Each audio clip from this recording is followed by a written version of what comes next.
चंडीगढ़ प्रशासन में काम करने वाले हर कर्मचारी की अपनी अपनी समस्या होती है। उन समस्याओं के समाधान के लिए जो सभी कर्मचारियों ने संगठन बनाए हुए हैं, यूनियन है, जो एक तरह से वो उनकी समस्याओं के समाधान में अपना योगदान देते हैं, प्रयास करते हैं। आज इसी विषय पर हम चर्चा कर रहे हैं। हमारे साथ बैठे हैं Chandigarh UT Chandigarh subordinate services के फेडरेशन के प्रेसिडेंट श्री रंजीत मिश्रा जी। मिश्रा जी नमस्कार। और साथ बैठे हैं जो UT subordinate services federation Chandigarh के चेयरमैन सरदार हरबंस सिंह सैनी जी। सैनी साहब नमस्कार। नमस्कार। कर्मचारियों को क्या क्या समस्याएं पेश आ रही हैं उस पर हम चर्चा करेंगे। मैं हूं जसपाल सिंह, आप देख रहे हैं जागरूकता न्यूज़। आपका स्वागत है। और जो एक तरह से हम अब सीधी बात करते हैं श्री रंजीत मिश्रा जी से। मिश्रा जी, किस ये जो एक तरह से आपके संगठन में कितने और संगठन शामिल हैं? मैं पहले तो धन्यवाद करूंगा जागरूकता न्यूज़ का, जिन्होंने कर्मचारियों के मसले को लेकर हमें आज यहाँ पे बोलने का मौका दिया। तो मैं बताना चाहूँगा सर कि ये फेडरेशन जो हम लोगों ने गठन किया और उसमें संविधान में कुछ हमने चेंजिंग की, क्योंकि चंडीगढ़ में आए दिन जो समस्या आ रही थी उसमें एक बहुत बड़ा समस्या ये था कि जिस डिपार्टमेंट में कोई यूनियन गठन नहीं किया गया था वहाँ पे कोई उनका साथ नहीं देता था, क्योंकि आज 80% सभी दायरों में चंडीगढ़ में जो भी डिपार्टमेंट है वहाँ 80% कॉन्ट्रैक्ट मुलाजिम काम कर रहे हैं। और कॉन्ट्रैक्ट मुलाजिमों का वाली वारिस कोई नहीं, कोई उनके ऊपर विपदा पड़ने में कोई संभालने वाला नहीं। इसलिए हमने फेडरेशन में हमने अपने संविधान में चेंजिंग किया कि जिस संस्था में यूनियन एक्टिव नहीं है या यूनियन गठित नहीं की गई है उन कर्मचारियों का भी हम फेडरेशन के तहत अपना मेंबरशिप देकर उनको उनकी मदद करेंगे। इसलिए सर अगर मैं टोटली बताऊं तो तकरीबन 10,000 के करीब कर्मचारी हैं, और उसमें सभी दायरों में हैं। जहां पे संगठित हैं, जहां पे यूनियन है वो तो यूनियन तो हैं ही हमारे पास, और जहां पे यूनियन संगठित नहीं है उन कर्मचारियों को भी हमने जोड़ा हुआ है। तो काफ़ी ज़्यादा तादाद में कर्मचारी हैं और उनकी काफ़ी समस्याएं भी फेडरेशन के माध्यम से पूरा भी किया जा रहा है। लेकिन आने वाले जो समय है, जो सेंटर पे स्केल लगा है, इसमें थोड़ी दिक्कत आएगी। लेकिन अभी हमारे CPWD में कल एक्सीएन मैडम से बात हुआ, SC मैडम से बात हुआ, उन्होंने बड़ा संजीदगी से सुनते हुए उनको DC रेट ही लागू रखा है, जैसे कि 20-25 साल से कर्मचारी काम कर रहे हैं। तो सेंटर के भी महकमे कुछ हमारे साथ हैं जो फेडरेशन के तहत उनका काम हो रहा है। तो जो एक तरह से 10,000 कर्मचारियों के प्रतिनिधि हैं श्री मिश्रा जी और हरबंस सिंह सैनी जी। जो एक तरह से सैनी साहब, जो ना एक बड़ी समस्या आती है डेपुटेशन जी। चंडीगढ़ में डेपुटेशन पर जो अधिकारी हैं वो कितने हैं?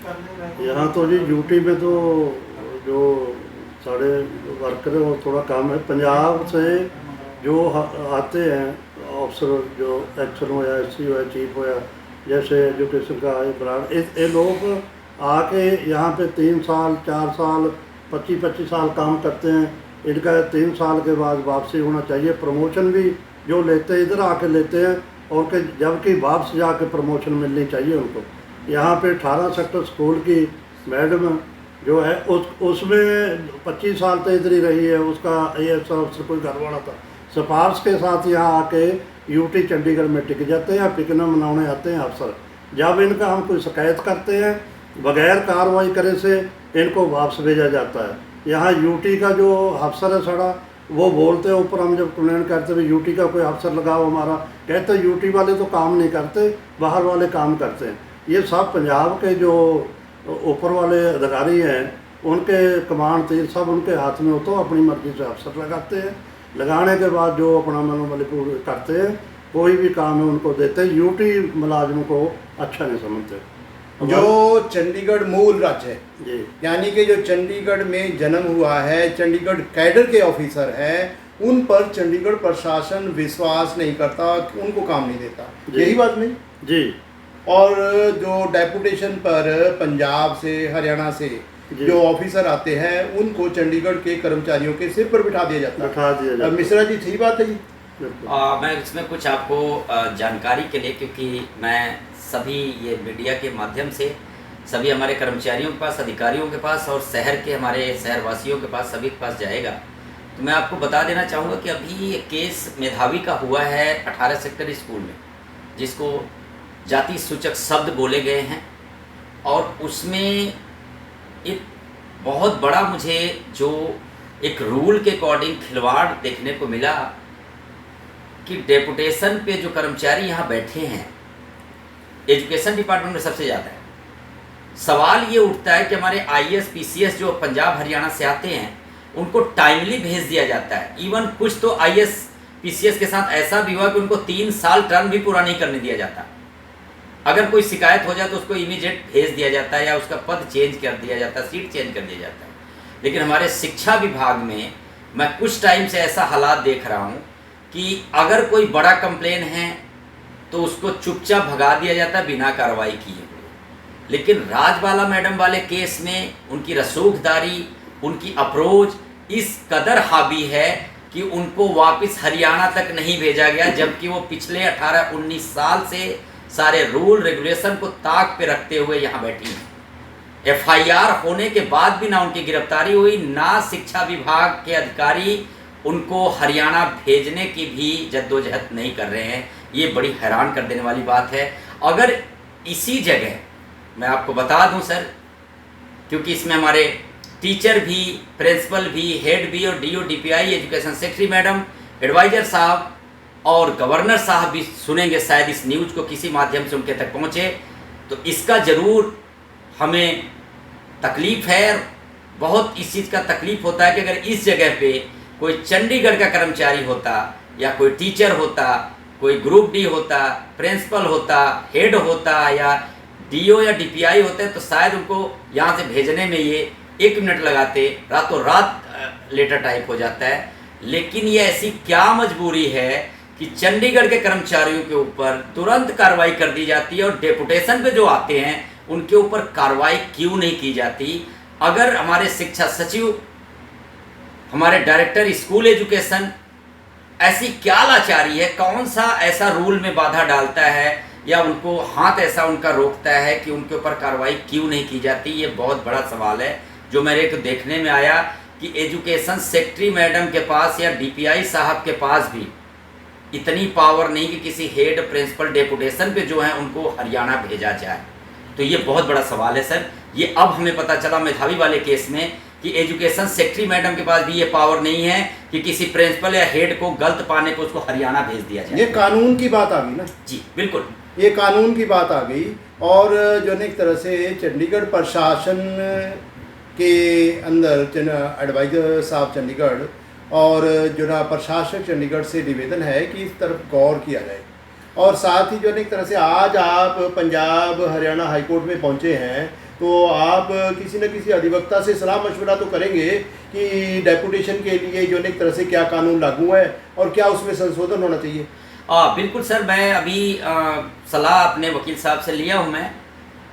हमने अभी मिनिस्ट्री को लेटर लिखना है, ये जल्दी 2-3 दिन में मैं भेज दूंगा और इसका जवाब हम अपने आला अधिकारियों से, ऊपर जो हमारे प्रधानमंत्री, माननीय प्रधानमंत्री श्री नरेंद्र मोदी जी हैं, अमित शाह जी हैं जो गृह राज्य मंत्री हैं, और शिक्षा मंत्री से भी ये सवाल करेंगे। उसके बाद अगर हमें कोई नहीं आउटपुट मिलता है तो हमें कोर्ट का रास्ता अपनाना पड़ेगा कि ऐसा क्यों हो रहा है। इसमें हम मैं बता दूं कि इतना भेदभाव होता है कि डेपुटेशन पे जो बैठे हैं, चाहे हेड हो, चाहे प्रिंसिपल हो, चाहे कोई टीचर हो, उनको इतना पता है कि मैं कोई भी गलत काम करूंगा मेरे खिलाफ कोई कार्रवाई नहीं हो सकती। ज़्यादा से ज़्यादा ये क्या करेंगे, उठा के हमें वापस हमारे मूल कैडर भेज देंगे। कई प्रिंसिपल हेड तो ऐसे बैठे हैं कि लेक्चरार आए थे, टीचर आए थे, हेड भी यही प्रमोट हो गए, प्रिंसिपल भी यही प्रमोट हो गए। वो किस रूल के तहत हुए ये पता नहीं। ये एक सवाल है बड़ा कि उनकी प्रमोशन डेपुटेशन के बाद मूल राज्य ने करनी थी। पहले उनको मूल राज्य वापस भेजा जाता। मूल राज्य जो है उनकी जो एक तरह से ACR वगैरह देखते और उसके आधार पर जो अनेक तरह से उनकी समीक्षा के आधार पर उनको जो अनेक तरह से प्रमोशन देते, कुछ दिन तो वहाँ रुकते, मूल राज्य की कुछ दिन तो सेवा करते, लेकिन मूल राज्य को अपनी सेवाएं देने की अपेक्षा वहाँ काम कर रहे हैं जहाँ उनका मन चाहे, जहाँ उनको सुख मिले, खुशियाँ मिले। यही ना जी? बिल्कुल सर, इसमें एक और भी भेदभाव होता है। कोई चाहे वो हमारा कोई टीचर हो, चंडीगढ़ का हो या ग्रुप डी हो, वो शिकायतों की ढेर लगी होती है, जाके भी अपनी फरियाद करते उस पर कार्रवाई नहीं होता।